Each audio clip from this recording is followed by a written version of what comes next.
সময়ের কথা। গহীন জঙ্গলের এক কোণে ছিল পাখিদের একটি গ্রাম। সেখানে একটি ঘরে বাস করত একটি পরিশ্রমী টুনটুনি পাখি। খুব যত্ন করে সে তার বাসা তৈরি করেছিল একটি গাছের ডালে। সেখানেই সে ডিম পেড়েছিল।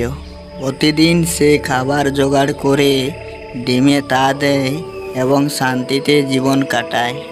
তো ওই জঙ্গলেই ছিল এক দুষ্টু কাক। তার কাজেই ছিল অন্যের খাবার ও ডিম চুরি করা আর ভয় দেখিয়ে দুর্বল পাখিদের থেকে কাজ করিয়ে নেওয়া। আরে আমার ডিমগুলো কত সুন্দর, শুধু ভালোভাবে তা দিলেই আমার ডিমগুলো ফুটে বাচ্চা বের হবে। ঠিক সেই সময়ে কাক টুনটুনির বাসায় চলে আসে। কি রে টুনি, বেশ সুখে আছিস দেখি, ডিম পেড়ে বসে আছিস। কাকদা, তুমি হঠাৎ কিছু দরকার নাকি? হ্যাঁ, দরকার আছে। তুই এক্ষুনি আমার জন্য খাবার আনবি, না হলে তোর ডিমগুলো আমি একে একে খেয়ে নেব। না না কাকদা, দয়া করে তুমি আমার ডিমগুলো খেও না। আমি এক্ষুনি তোমার জন্য খাবার এনে দিচ্ছি। টুনি ভয়ে কাকের জন্য খাবার আনতে গেল এবং কিছুক্ষণ পর সে খাবার নিয়ে এসে দেখে তার বাসায় তার ডিমগুলো নেই। কাকদা, আমার ডিমগুলো কোথায় গেল? তোর ডিমগুলো আমার কাছে যত্নেই আছে। তুই যদি আমাকে প্রতিদিন খাবার এনে দিস, তাহলে তোর ডিমগুলো থাকবে ভালো, তাহলে আমি তোর ডিমগুলো খেয়ে নেব। এই বলে কাক সেখান থেকে খাবারগুলো নিয়ে চলে গেল।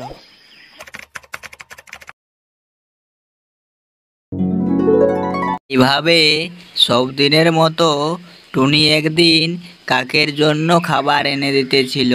সেই সময় রাস্তায় তাকে টিয়া দেখতে পায়। কিরে টুনি, আজকাল তো তোকে দেখাই যায় না, আর এত খাবার আবার কার জন্য নিয়ে যাচ্ছিস? আর বলো না গো টিয়াদা, কাক জোর করে আমার বাসা দখল করেছে। আমি যদি তাকে প্রতিদিন খাবার না লেগে দিই, তাহলে সে আমার ডিমগুলোকে খেয়ে নেবে। তুমি জানো টুনি বোন, কাক আমার বাসাও দখল করেছিল।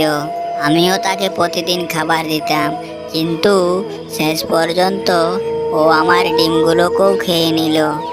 তাহলে কি এই কাকের হাত থেকে আমার ডিমগুলোকে বাঁচানোর কোনো উপায় নেই? আমার কাছে তো ডিমগুলো বাঁচানোর কোনো উপায় নেই, তবে আমরা যদি পেঁচাদার কাছে সাহায্য চাই, সে এর একটা কোনো উপায় করে দিতে পারে। চলো তাহলে আমরা এক্ষুনি চাঁদার বাসায় যাই।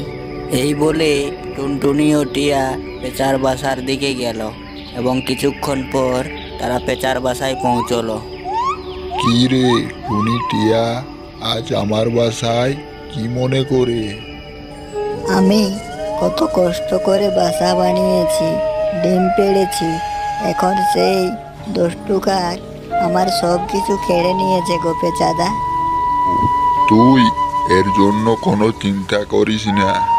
কাককে খাবারের লোভ দেখিয়ে জঙ্গলের মাঝে নিয়ে আসবি, আর আমি আর টিয়া সেইখানে ফাঁদ পেতে রাখবো। যখনই কাক খাবারে মুখ দেবে, তখনই ফাঁদটা ফেলে দেব। ঠিক আছে গো পেঁচাদা, আমি তাহলে যাচ্ছি দুষ্টু কাককে নিয়ে আসার জন্য। টুনি সেখান থেকে উড়ে গেল কাককে আনার উদ্দেশ্যে।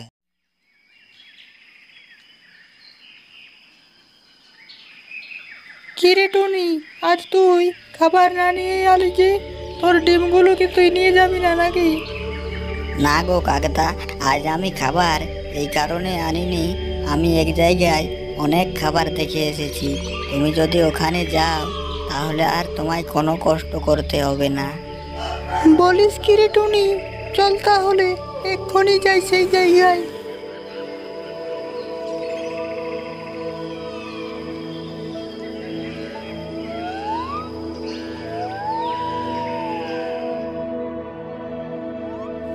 কই রে টুনি, এখানে তো কিচ্ছু খাবার নেই দেখছি।